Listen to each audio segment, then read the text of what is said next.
Bonjour, est-ce que vous connaissez Adam Smith? Non. Je peux être entendu parler, mais non.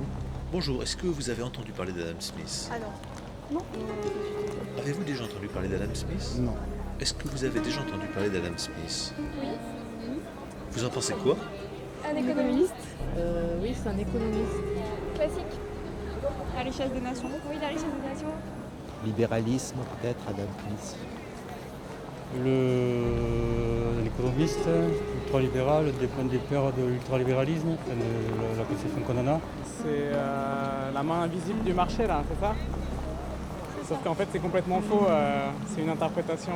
Ils n'ont pas lu ces livres, en fait, je crois. Disons que c'est pas trop ma tasse de thé. Il est mort depuis tellement longtemps, on peut pas lui en vouloir. Premier jour de l'enquête, Adam Smith à Toulouse. Une enquête que je n'imaginais pas faire voici simplement une semaine.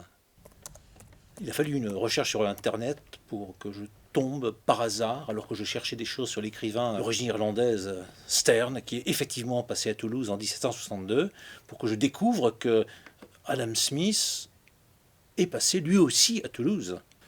Sur Adam Smith, je ne sais pas grand-chose, juste un économiste écossais, libéral, fondateur du capitalisme, dont pas mal de mes amis déplorent les catastrophes actuelles.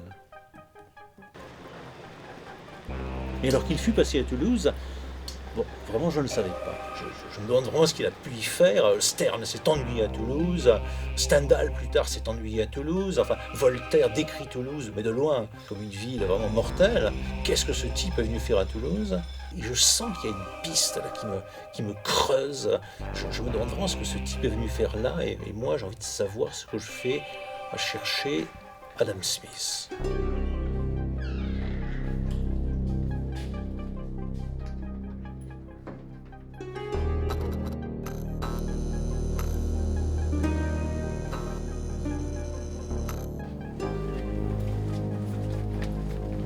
Pour moi, c'était le précurseur d'un tel, le précurseur d'un tel.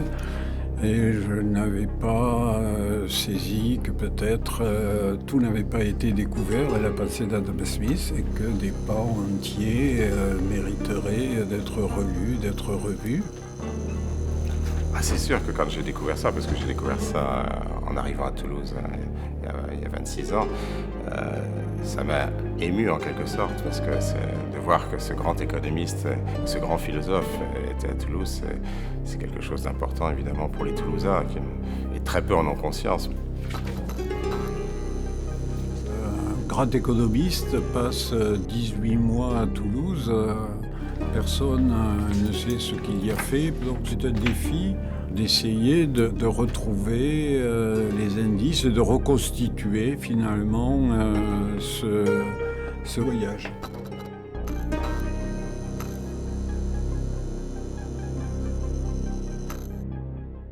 Donc Adam Smith, 5 juin 1723, 17 juillet 1790, est un philosophe économiste écossais des Lumières. Il reste dans l'histoire comme le père des sciences économiques modernes, dont l'œuvre principale, publiée en 1776, La richesse des nations, est un des textes fondateurs du libéralisme économique. Alors voyons ce qu'il y a sur le voyage en Europe, Toulouse. L'ouvrage de Smith, le traité des sentiments moraux, est remarqué par Charles Townshend. Townshend cherche un tuteur pour le fils aîné de son épouse qui, comme tous les jeunes aristocrates anglais de l'époque, doit faire un grand tour et propose à Smith d'accompagner celui-ci dans son périple. Smith et son élève quittent la Grande-Bretagne pour la France en 1764. Il reste 18 mois à Toulouse et entame la rédaction d'un traité d'économie. C'est donc La richesse des nations. Pas grand-chose d'autre sur Toulouse.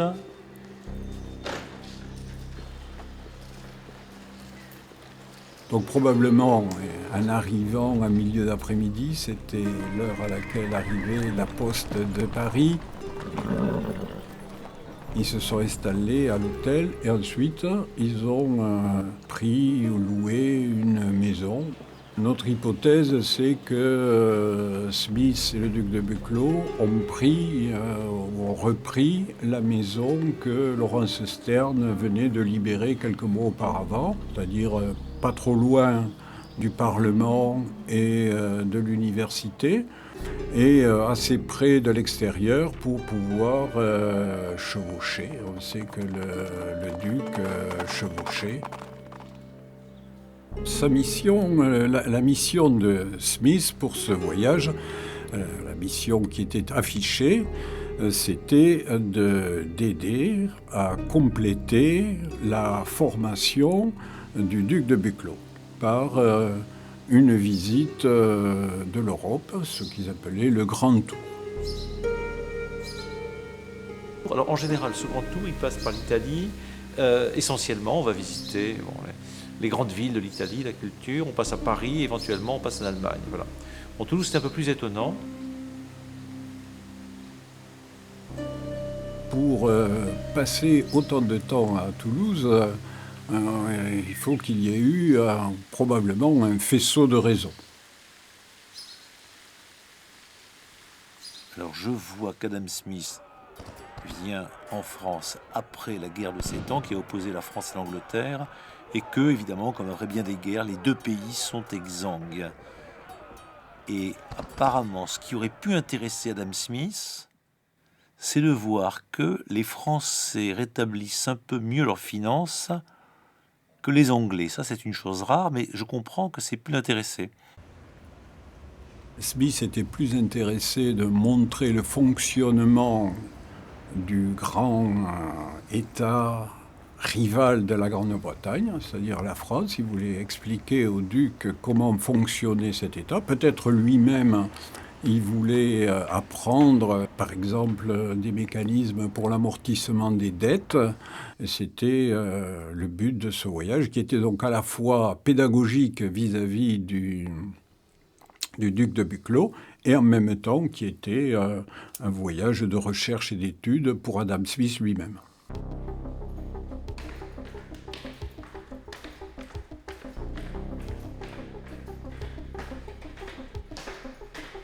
Alors, à mon avis, en 1764, il y a deux choses vraiment importantes qui sont comme opposées quand il arrive en France. D'une part, l'affaire de la bête du Gévaudan, dans le Gévaudan, qui est une affaire très importante, et d'autre part, la publication du dictionnaire philosophique portatif par Voltaire la même année.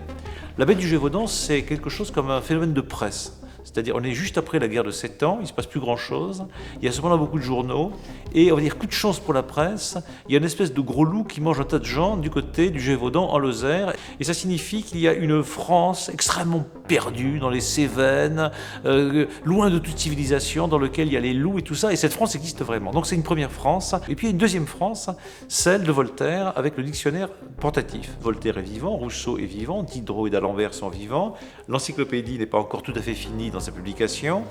L'Église catholique est un peu sur la reculade partout, les abbayes se sont vidées.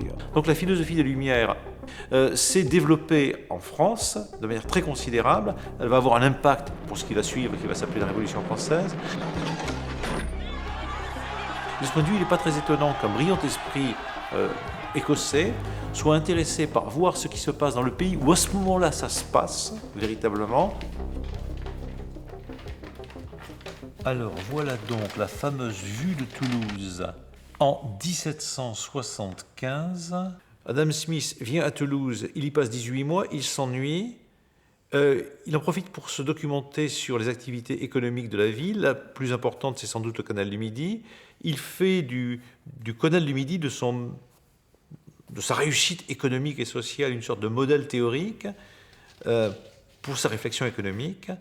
Et on peut le soutenir à la vue du canal du Midi, qu'il commence à écrire La richesse des nations, traité d'économie qui marque l'histoire économique européenne, mondiale, peut-on dire, jusqu'à nos jours.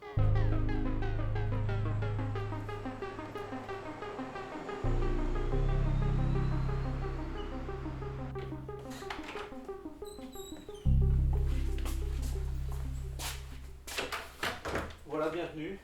C'est la grande salle des archives. C'est impressionnant. Oui, c'est un beau décor. Et là-dedans, vous avez peut-être des choses alors sur le voyage d'Adam Smith à Toulouse, on ne sait jamais. Oui, mais alors on cherche une aiguille dans une botte de foin, là. C'est comme toujours aux archives. C'est vrai. Ah, venez. Ah bon, très gentil.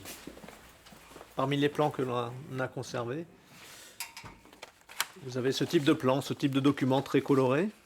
Celui-ci date des années 1760, justement, puisque au moment où Adam Smith passe sur le canal, il y a des projets pour isoler le croisement d'un torrent qui se trouve à côté de Béziers, qui s'appelle le Libron, avec le canal. Alors voici un des tableaux, le seul tableau qu'on ait de Pierre-Paul Riquet ici. Mais quel tableau!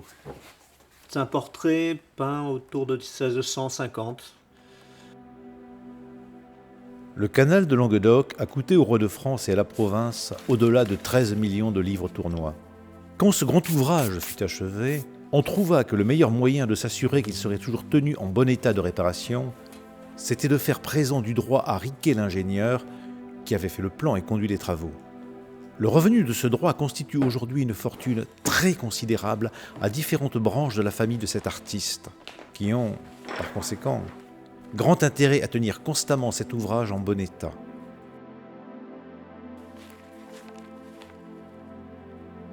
Il a effectivement bien vu qu'il fallait des infrastructures. C'était très important déjà à l'époque d'avoir des routes, des canaux, des ports aussi, c'était très important à l'époque, mais aussi avec une gestion efficace. Et donc, il avait pensé que l'État devait contribuer au financement de ces infrastructures, mais d'un autre côté, il fallait aussi une gestion par le privé, et c'était le cas d'ailleurs par la famille Riquet en Occitanie.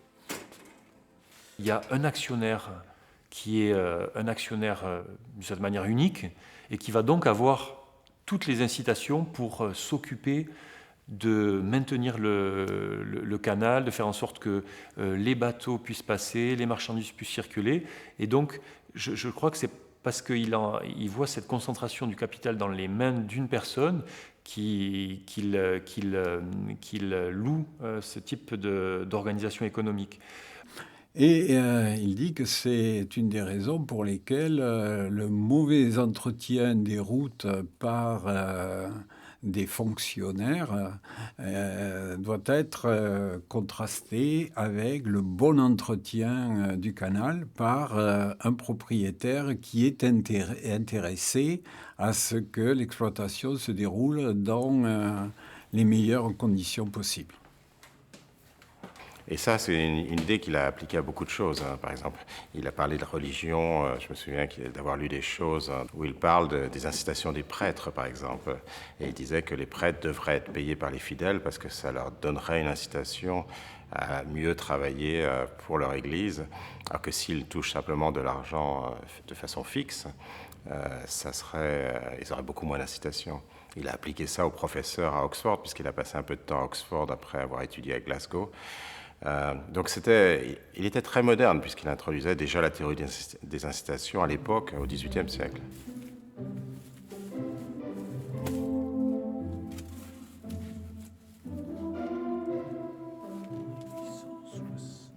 Avis et messieurs les capitouls de la ville de Toulouse, c'est le plus admirable et le plus grand dessein qui se soit fait depuis le commencement du monde jusqu'à présent, pour la commodité et pour la facilité du commerce, par le moyen duquel la province du Languedoc et toute la France aura la fréquentation ordinaire des peuples de tout l'univers, et ce canal nous rendra voisins des provinces les plus éloignées. C'est pour moi assez émouvant d'être là entouré par toutes les archives sur plusieurs siècles du canal du Midi, d'avoir des portraits, des bustes, des papiers, des poussières, et de supposer que si Adam Smith n'est pas venu ici, bien entendu, ses yeux ont pu caresser les lignes que je regarde moi-même aujourd'hui, 3 siècles après leur écriture, et qu'il a pu penser ces chiffres qui, quant à moi, me font rêver.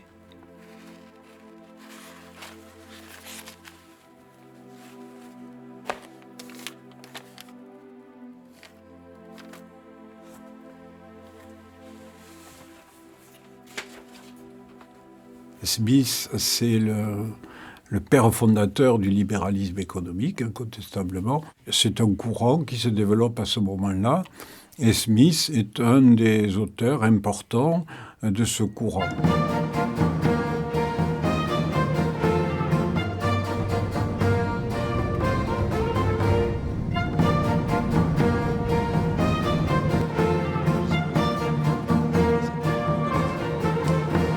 Bernard de Mandeville,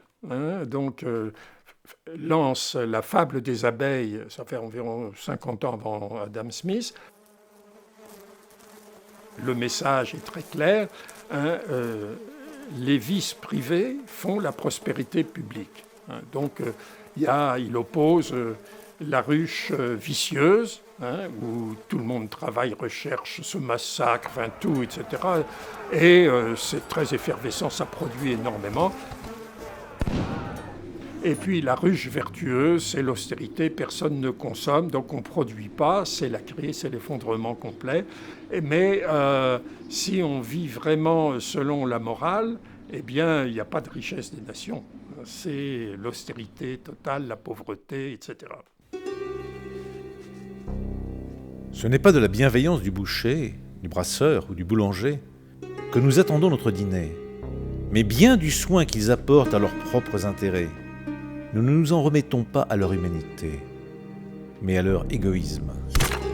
Chaque individu est conduit par une main invisible à remplir une fin qui ne rentre nullement dans ses intentions. Et c'est tout en ne cherchant que son intérêt personnel qu'il travaille souvent d'une manière bien plus efficace pour l'intérêt de la société que s'il avait réellement pour but d'y travailler. Alors, la main invisible, c'est de la métaphysique. D'ailleurs, il a trouvé l'origine du terme dans un texte de Cicéron sur la Providence, etc. C'est la main invisible de Jupiter, qui part dans le texte de Cicéron. Il le reprend dans son traité d'astronomie, d'ailleurs, où il parle de la main invisible de Jupiter, qui se formule sur l'harmonie naturelle des intérêts.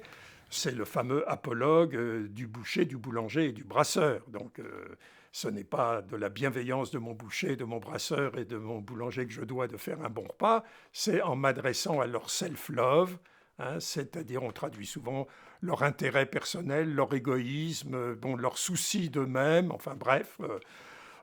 c'est pas de la charité, c'est du business. Il vaut mieux que, quand on fait du business, on ne s'occupe pas de charité, de bienfaits comme faisaient les catholiques et tout ça. Non. Le business, c'est le business. Et le business of business, c'est de faire du business. Donc l'idée de la main invisible, c'est que si vous avez une économie concurrentielle, des industries concurrentielles, les producteurs vont finalement être obligés de tarifer très proche de leur coût marginal parce qu'ils ne peuvent pas mettre des marges très fortes du fait de la concurrence avec les autres entreprises. Et à partir de ce moment-là, les consommateurs vont payer le vrai coût des biens et services qu'ils achètent. Et donc, Adam Smith a compris à ce moment-là que l'allocation des ressources serait efficace dans une économie concurrentielle. C'est vraiment l'affirmation centrale du dogmatisme libéral et même maintenant ultralibéral. Voilà. Donc ça, les Américains l'ont très bien compris.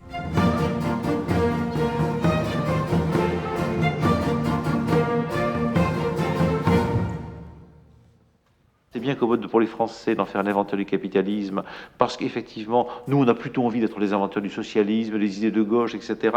Mais bon, bien sûr, Adam Smith, comme tous ces gens au XVIIIe siècle, ne sont pas strictement les inventeurs du capitalisme. On peut même dire d'ailleurs que les idées de Luther et de Calvin, les idées de la Réforme, sont très largement à l'origine d'un certain nombre des idées du capitalisme. Il est évident que depuis la Réforme, à travers l'Europe, et en particulier à travers l'Europe du Nord, se mettent en place un certain nombre d'idées qui favorisent la valeur travail, qui favorisent l'échange monétaire, qui favorisent peu à peu le système des sociétés par action et autres, mais ni Voltaire, ni Rousseau, ni Luther, ni Calvin, ni Adam Smith, ni Montesquieu, ni tel ou tel autre, ne sont strictement l'inventeur du capitalisme.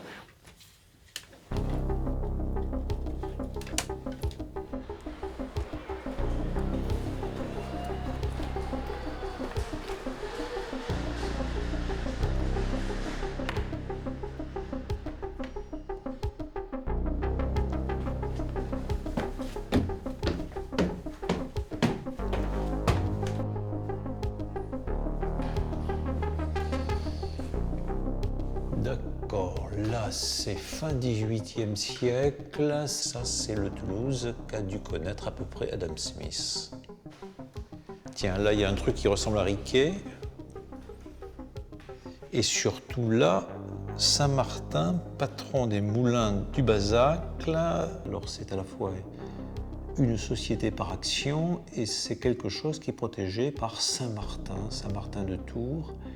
Voilà, dans l'article moulin de l'encyclopédie, les moulins du Bazacle. On trouve au Bazacle à Toulouse des moulins de cette espèce qui font ce qu'il y a de mieux imaginé et de plus simple jusqu'à présent. Il y a au moulin du Bazacle 16 meules de front placées, etc. Il les a forcément vus. Il a forcément mangé du pain dont la farine avait été moulue au moulin du Bazacle. Oui, c'était connu depuis le Moyen-Âge. Beaucoup de voyageurs en parlent. C'était très bruyant, donc ça caractérisait beaucoup la ville, puisqu'on entendait la meunerie, les moulins dans toute la ville. Des auteurs aussi surprenants que Nostradamus en parlent. Donc il y a un paradoxe, puisque Smith n'en parle que peut-être indirectement. Alors ce paradoxe s'explique par la façon suivante. Les moulins sont une société par action, et Smith est farouchement contre les sociétés par action.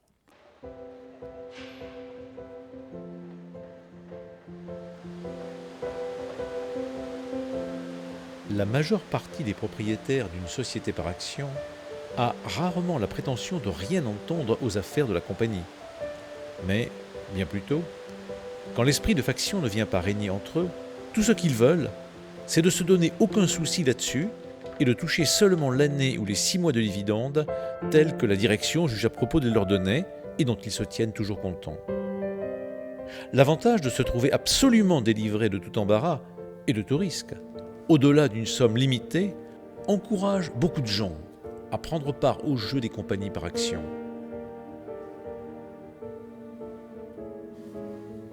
Il insiste sur le fait que les sociétés par action ne sont certainement pas des outils, ne sont pas la panacée de l'instrument économique, pour 2 raisons. La première, c'est que justement, il y a de la responsabilité limitée. Et la deuxième raison, c'est que lorsque vous avez une société par action qui est détenue par un grand nombre d'investisseurs et que le management de l'entreprise est réalisé par des professionnels qui ne sont pas eux-mêmes actionnaires, et donc on peut penser que les managers ne vont pas porter autant d'attention à l'entreprise que si c'était une entreprise dans laquelle ils avaient eux-mêmes investi et dans laquelle ils risquaient eux-mêmes de perdre une partie de leur investissement. L'expansion européenne et l'expansion capitaliste aussi s'est faite par les grandes compagnies des Indes. Il fallait réunir d'énormes capitaux et c'était organisé sous forme de société par action. Une des raisons de la condamnation de Smith, outre le fait que souvent c'est mal géré, c'est le fait que ces compagnies souvent exigeaient des monopoles. Et pour Smith, le monopole, c'est vraiment quelque chose qui nuit à la dynamique économique parce que ça interdit la concurrence, ça interdit l'innovation créatrice. Et, donc, une condamnation sans appel. Capitalisme, libéralisme, Adam Smithisme. Bon, Adam Smith, visiblement, c'est pas un de ces ismes. Adam Smith n'est pas le capitalisme, n'est pas le libéralisme. Ça, je finis par comprendre ça. C'est plus compliqué que je croyais que c'était avant de commencer cette enquête.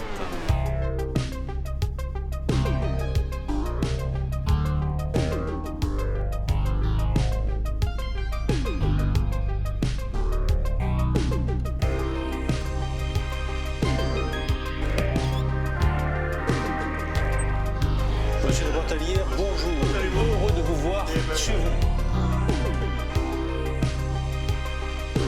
Regardez, cravate. Dans votre recherche, vous n'aurez pas tout perdu ici à Bazac. Voilà, cravate. Alors c'est extraordinaire. Voilà. La cravate Adam Smith. C'est la cravate de Adam Smith ici tout à gauche. Bon, il y a une question qui m'intéresse et que je voudrais vous poser vraiment, c'est j'ai l'impression qu'Adam Smith, il y a une ambiguïté à l'égard de son libéralisme. parce qu'effectivement, on dit assez souvent, voilà le penseur libéral par excellence, très bien, un peu américain, tout cela. Et puis d'autre part, c'est quand même une des sources de Marx. Et quand on lit son œuvre, on n'est pas du tout sûr qu'Adam Smith soit un partisan de Reagan, de Madelin ou de gens comme ça, si on peut faire des anachronismes. Et donc, voilà, qu'est-ce que vous en pensez de ce libéralisme d'Adam Smith? Est-ce que c'est le bon terme? Est-ce qu'il n'y a pas là une sorte de malentendu? C'est pas, si vous voulez, ça fait partie des libéraux. C'est la première génération de libéraux qui étaient des utilitaristes. Ils sont libéraux quand ça marche. Adam Smith, libéral d'une main, invisible, étatiste de l'autre. Adam Smith, le père de la main invisible, n'est que très partiellement libéral. Explication de ce qui est libéral et de ce qui ne l'est pas chez l'auteur de La richesse des nations. Oui, l'économiste libéral français, Courcelles-Seneuil, 1813-1892, fait remarquer dans une notice sur la vie et l'œuvre d'Adam Smith qu'Adam Smith a rendu un fier service aux socialistes en attribuant toute la valeur au travail. Citation, il a énoncé une proposition chère aux socialistes lorsqu'il a dit que le travail constituait la valeur réelle de toutes les marchandises sans avoir montré d'autre travail que celui des bras.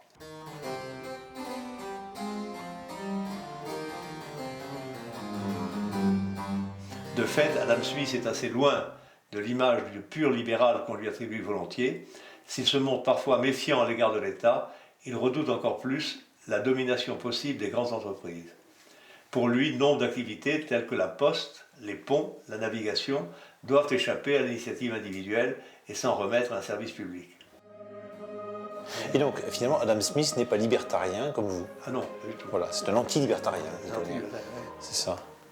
C'est le cardinal de Lubac disait qu'il y a des gens qui disent que 2 et 2 font 4. Il y en a d'autres qui disent que 2 et 2 font 5. Et il dit, moi je ne sais pas qui a raison. La seule chose que je sais, c'est qu'ont toujours tort ceux qui disent que 2 et 2 font 4,5. Vous voyez ? Et Adam Smith, pour moi, c'est quelqu'un qui dit que 2 et 2 font 4,5. On ne sait pas très bien, c'est ça qui m'intéresse, pourquoi il est venu à Toulouse plutôt qu'à Lyon, plutôt qu'à Paris. Il était à Paris après. Qu'est-ce qu'il vient faire à Toulouse? Moi, ça ne m'étonne pas qu'il ait été à Toulouse parce que le Languedoc était considéré comme exemplaire. L'administration du Languedoc était considérée comme, dans toute l'Europe comme exemplaire. Exemplaire. Et ça pouvait intéresser les Corses parce que c'était à la fois une province quasi très autonome au sein d'un royaume. Et c'était de la taille de la Belgique, si vous voulez, hein. Et c'était réputé pour ça. Oui, on dit que les États du Languedoc à Montpellier étaient parfaitement administrés. Ah, parfaitement administrés.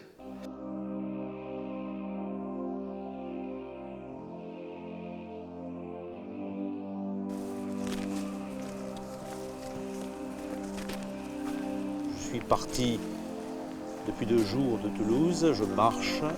Je suis l'itinéraire que très certainement Adam Smith a suivi en barque en 4 ou 5 jours de Toulouse à Montpellier. Adam Smith est allé à Montpellier en novembre 1764 pour assister aux États du Languedoc. Moi j'ai vraiment envie de faire le même chemin, un peu au même rythme, je serai plus long que lui, mais bon c'est un peu comparable. Et là-bas en plus à Montpellier je vais retrouver mes amis écossais, Grant et sa famille, et là on va se mettre en écossais et en français sur les traces d'Adam Smith pour essayer d'aller voir les États du Languedoc et tout ce qu'on peut trouver comme traces ou non traces d'Adam Smith là-bas.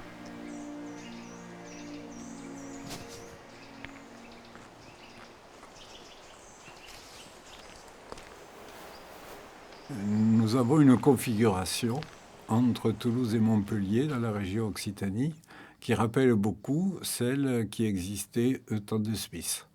L'intendant était à Montpellier, les États se réunissaient à partir de 1736 à Montpellier, tandis que le Parlement et le gouverneur militaire étaient à Toulouse. Donc on avait une région qui était bicéphale, comme nous avons aujourd'hui.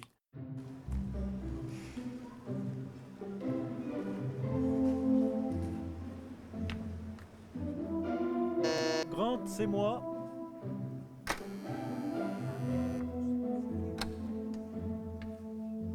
Grant, comment tu dis en anglais La richesse des nations? Quel est le titre? The Wealth of Nations. D'accord. Et ce livre, tu l'as vu passer en vente? Tu l'as Non, acheté? enfin en vente, oui, mais je ne l'ai jamais acheté. J'ai jamais acheté rien de Adam Smith. Mais j'ai d'autres livres de cette époque.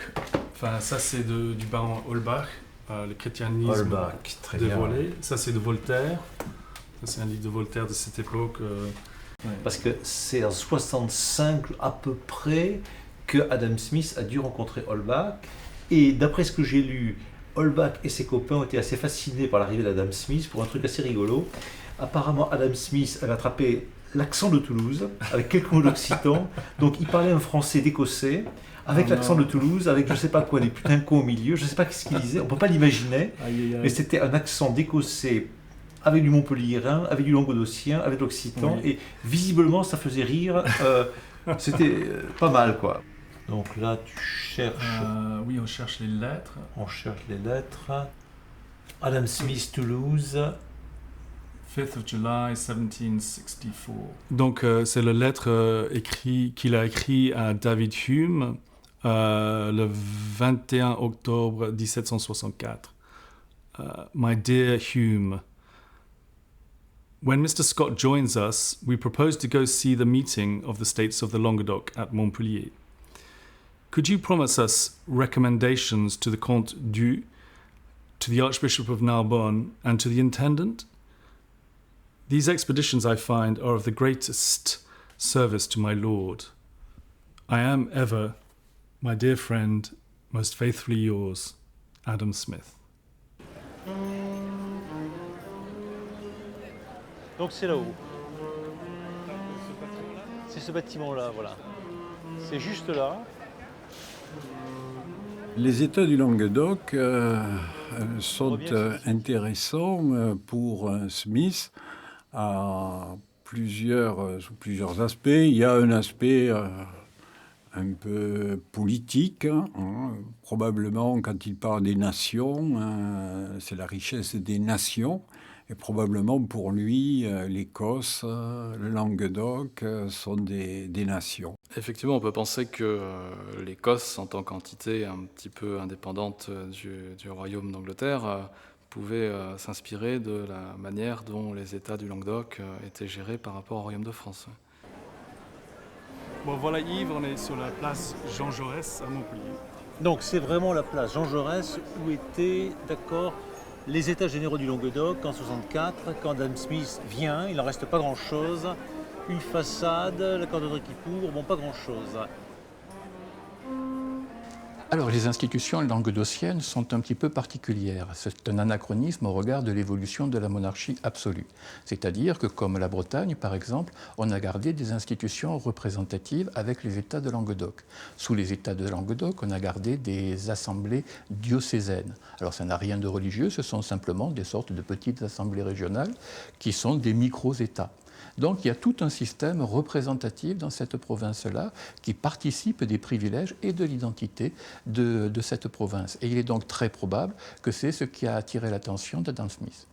Chaque ordre, donc le clergé, la noblesse et le tiers-état, désigne des représentants, et ce sont ces représentants qui votent l'impôt. Je pense que ce qui l'a intéressé le plus et sur lequel il insiste beaucoup, c'est la façon dont l'impôt est réparti. Donc, les États du Languedoc avaient un cadastre qui était très bien tenu. Dans ces endroits où on a conservé la possibilité de taxer les gens en fonction de la richesse foncière, eh bien, on va s'employer à détailler précisément le patrimoine de chacun des individus. Donc, c'était un système dans lequel on pouvait dire que l'impôt était relativement réparti de façon équitable.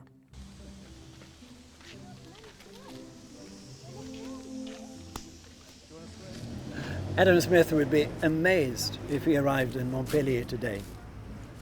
It's grown hugely. When he came, there must have been a very, very small population, perhaps only around 20,000 or so. Yes. And today, of course, it's a big city of well over 400 people. But the centre of the city is basically the same, so he might still feel quite at home. I learnt about Adam Smith when I was at school as a young boy. And absolute, just the basics, that he was the founder of a new philosophy on national economics, which basically was, he based the wealth of a country and a people by its labor, not by the wealth of the wealthy who made money out of money, but the wealth coming from the land, from production. And funny enough, the same basis remains today. The world has changed enormously, of course, and wealth comes from areas that he could never dream of. If we're talking about high tech, the modern world. But basically the countries still survive on the labor force, for food, for all the basics. But it's just so different. So I wonder what he would think about it. And would it change any of his philosophies? I doubt it.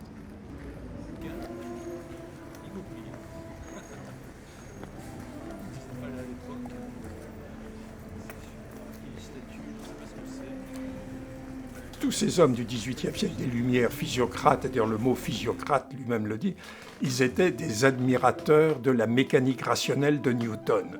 Donc, ils disaient, mais quand est-ce que va venir le Newton du social? Il nous faut un Newton du social qui analyse la réalité sociale comme une mécanique, hein, on est toujours dans le paradigme de l'homme-machine de Descartes, etc., qui nous trouve la loi de la gravité du social.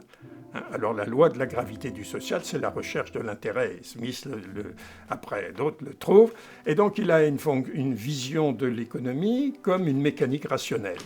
Mécanique rationnelle qui obéit à une logique mathématique, hein, qui n'a rien à voir avec la réalité, parce que dans la vie réelle, on n'est pas dans la logique de la mécanique rationnelle où les lois sont réversibles. La vie économique concrète se déroule sur une planète limitée qui obéit à des lois, en particulier les lois de la thermodynamique, et plus particulièrement la seconde loi de la thermodynamique, la loi de l'entropie, qui nous apprend ce qu'ignorent les économistes, c'est quand on a brûlé 30 litres de pétrole dans sa voiture, eh bien, les molécules existent encore dans l'atmosphère, mais on ne peut plus les remettre pour faire fonctionner la voiture. Donc, ce n'est pas réversible, hein. La planète est en train d'être détruite par l'économie. Du temps d'adapter, on pensait que la nature était illimitée, donc ça ne posait pas de problème. Avenue Alfred Sauvy, on est là. Ah, voilà impasse Adam Smith, on y est là.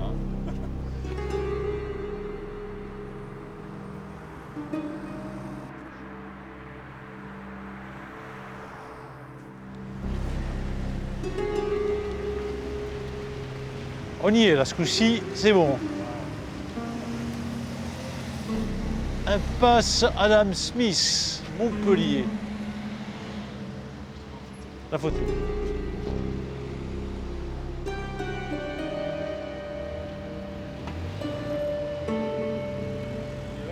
On y va. On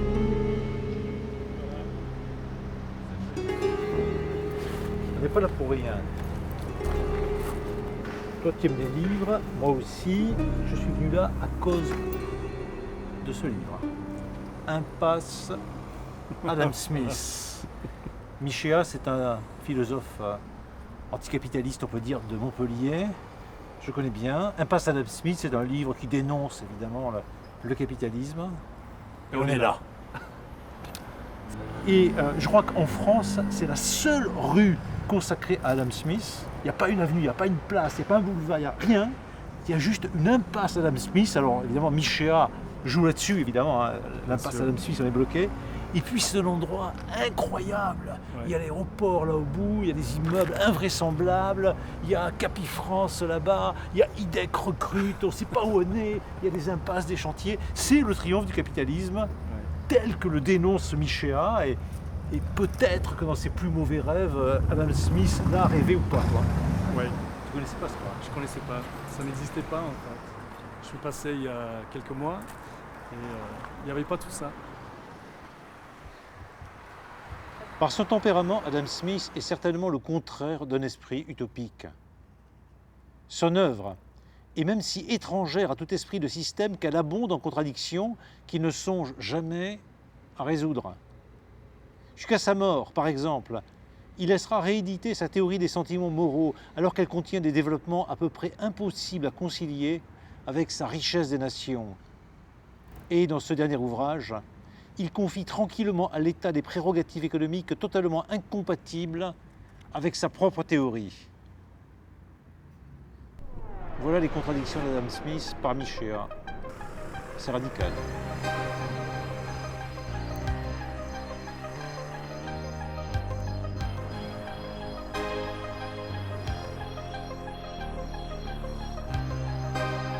Il y a deux Adam Smith. D'ailleurs, les Allemands ont très bien senti le problème. Ça s'appelle Das Adam Smith Problem. Bon, j'avais écrit un texte sur Dr Adam et Mr Smith. Il y a le bon Dr Adam, qui est basé sur la sympathie, qui a toutes sortes de choses. Il est évident que le Dr Adam serait horrifié s'il voyait le monde actuel et voyait ce qui est devenu le libéralisme économique. C'était pas du tout comme ça qu'il voyait les choses. Il est dans un monde qui est encore dominé par le mercantilisme et l'interventionnisme d'État pesant, etc. Donc il pense qu'introduire un peu de concurrence là-dedans, ça ferait pas de mal, mais il ne pense pas du tout à une société de marché.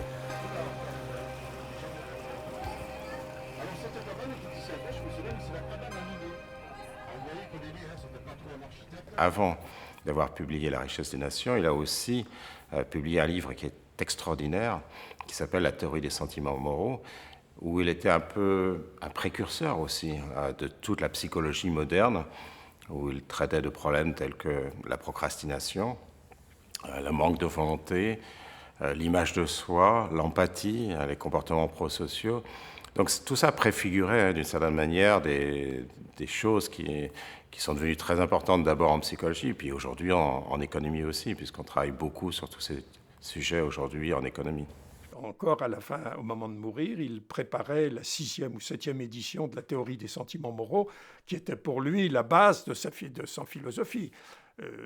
On lui aurait dit qu'il était un économiste. Non, il a dit non, moi, Quesnay était un économiste, mais lui il se considérait quand même comme un moraliste.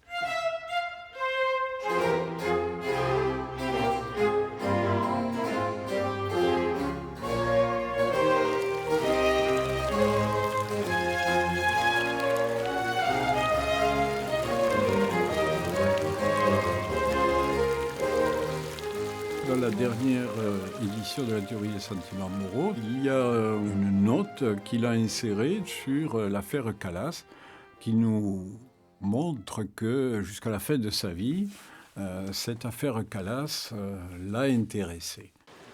L'affaire Calas. Résidait au numéro 50 de la rue des Filatiers, le marchand d'étoffes Jean Calas, de religion protestante, fut accusé le 13 octobre 1761 d'avoir étranglé son fils cadet Marc-Antoine pour l'empêcher, prétendit-on, de se convertir au catholicisme. Après enquête, le Parlement de Toulouse condamna Jean Calas à mort, malgré ses protestations d'innocence, jusqu'au dernier moment. Il fut torturé, roué et brûlé place Saint-Georges en mars 1762.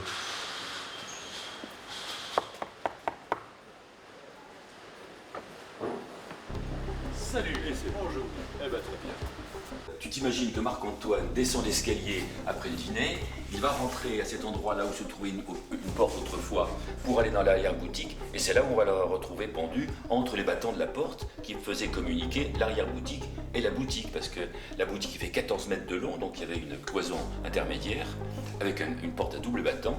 Il va profiter des doubles battants pour mettre le billot de bois sur lequel il va se pendre.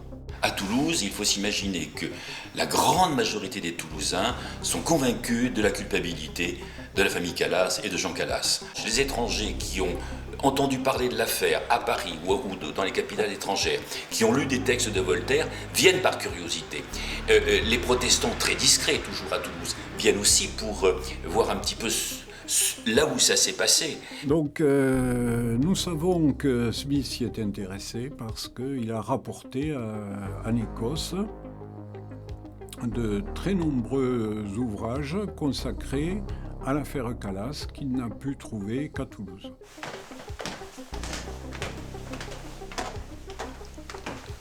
Voilà, donc là il y avait la cuisine, Oui. La salle à manger, D'accord. et dans le fond il y avait le salon et la grande chambre des parents Calas, puisque les enfants habitaient au second étage. Il faut s'imaginer qu'ils ont pris leur dîner dans ce qui est aujourd'hui ma chambre, et ils sont venus ensuite dans cette pièce où ils ont discuté jusqu'à 9h30 avant que Marc-Antoine soit découvert en bas. La famille, le père, la mère. Adam Smith arrive en France. L'affaire Calas, d'une certaine manière, est terminée du point de vue de Calas lui-même, puisqu'il a été exécuté 2 ou 3 ans plus tôt à Toulouse. Mais l'affaire Calas bat son plein de l'autre point de vue, puisque Voltaire est en train de relancer effectivement l'affaire Calas en faisant une affaire européenne, en protestant contre l'injustice qui a été faite à ce protestant qui a été condamné à mort pour un meurtre qu'il a très probablement pas commis. Et donc, grande colère de Voltaire contre cette ville d'église, de moines, de monicules, de gens attardés, anti-esprit des Lumières, qui est la ville de Toulouse. Voilà, donc les choses n'ont pas changé depuis l'époque. La maison en face était déjà là. Elle a sûrement vu tout l'attroupement qui s'est fait lorsque la famille est descendue pour retrouver le cadavre de leur fils. Ils ont crié « Mon Dieu, on a tué mon fils !» Et ça a fait du bruit, les voisins se sont mis aux fenêtres. C'est 10h du soir, donc la rue est silencieuse. C'est assez émouvant d'ailleurs de voir que ce lieu de mémoire attire et marque encore les gens, a encore ce rôle à la fois pédagogique et émotionnel d'un endroit qui est important dans notre sens de la tolérance et de la liberté, quoi. Bien sûr. Voilà. Salut. Bonjour. Alors on comprend bien qu'Adam Smith, esprit moderne, se soit intéressé à tous les aspects de l'affaire Calas. À la fois l'aspect religieux, il y a d'autre part l'affaire d'un individu, parce que c'est à la fois un basculement dans la sensibilité. On s'intéresse au sort d'un pauvre type, et là, bon, on va dire, c'est le rousseauisme, c'est la philosophie des Lumières dans sa généralité. Et puis, il y a l'affaire politique, de communication, qui devait intéresser Adam Smith parce que c'est une affaire moderne. Smith se met dans la tête de Calas au moment de son exécution. Smith pense que Calas peut être tourmenté par l'idée que la postérité pourrait le juger coupable. Enfin, on peut penser que c'est en relation avec son souci de ne laisser à la postérité que l'image qu'il a choisi de donner de lui-même. Alors, on sait que Smith a tenu, peu avant sa mort, à faire brûler tous ses papiers personnels. Le jugement de la postérité était très important et il ne voulait pas laisser des choses dont il aurait pensé qu'elles pouvaient nuire à son image. Je pense qu'Adam Smith a été de ces hommes qui ont voulu laisser une œuvre, mettre en avant l'œuvre et disparaître derrière. Et Smith tenait tellement à ces 2 œuvres, et à ce qu'on n'oublie pas la première au profit de la seconde, qu'il a fait graver les titres de ces œuvres sur sa pierre tombale.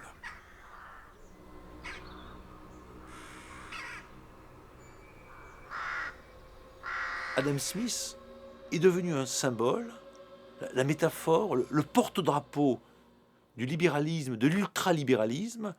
Il y a même à Londres une société qui distribue des cravates Adam Smith, qui est cette société libertarienne. Ce sont là les ultralibéraux, mais il n'est pas du tout certain que Adam Smith voudrait faire partie de la société qui distribue les cravates qui le représentent. Donc, quelque part, Adam Smith est trahi par l'effet même de son succès. C'est pas le seul. Marx a été certainement trahi largement par les marxistes, certainement De Gaulle par les gaullistes, Balzac par les balsaciens, qui ont vu dans Balzac autre chose que ce que sans doute Balzac voulait. Certains pourront dire que le Christ, Bouddha et bien d'autres ont été trahis par leur succès même. Les églises ne sont pas toujours si chrétiennes que cela.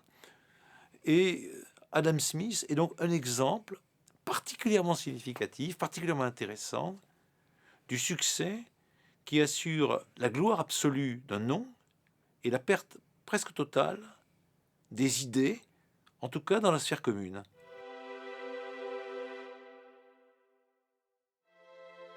En lisant, disons, l'œuvre d'Adam Smith, peut-être en papillonnant dans cette œuvre gigantesque, ce dont on se rend compte, c'est l'intuition profonde et tellement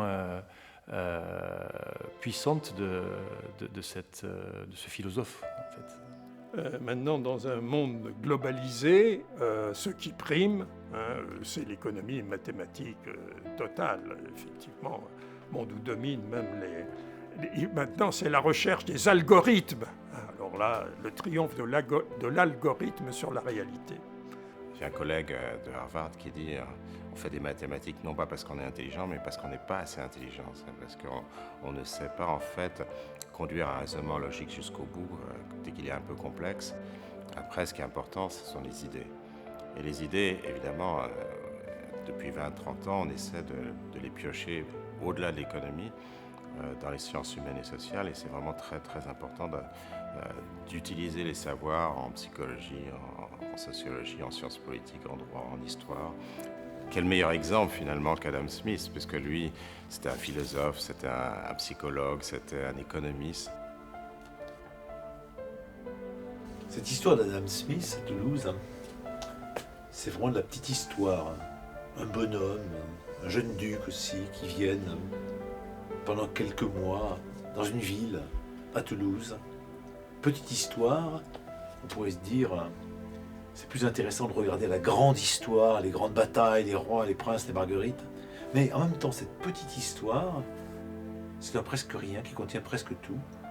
C'est un concentrateur historique, comme d'ailleurs peut-être ma vie pourrait être un concentrateur historique, ou la vie de n'importe qui. Donc ça m'intéresse. C'est un déploiement poétique possible. L'infini dans le fini. La richesse des nations dans presque rien. Alors, il est le premier économiste et le premier anti-économiste. Il dit l'argent, c'est un bien commun, ça sert pour échanger les marchandises, mais ça peut se corrompre si il est dénaturé et qu'au lieu de servir d'intermédiaire des échanges, il devient un but en soi. Au lieu d'être un instrument, il devient un but en soi. Faire de l'argent avec de l'argent. Et donc, il anticipe déjà le secret du capitalisme, faire de l'argent avec de l'argent. Eh bien là, on sort de l'économie et on est dans la crématistique. Et là, on est dans l'hubris, c'est-à-dire ce qui, pour les Grecs, est abominable, la démesure. Alors je vais arrêter là. Non pas parce que je ne pourrais pas continuer. Il y a tellement de choses à découvrir sur Toulouse, sur le XVIIIe siècle, sur Adam Smith, mais parce que il faut se laisser porter, mais il faut aussi arrêter à un certain moment avec la main invisible de l'aventure.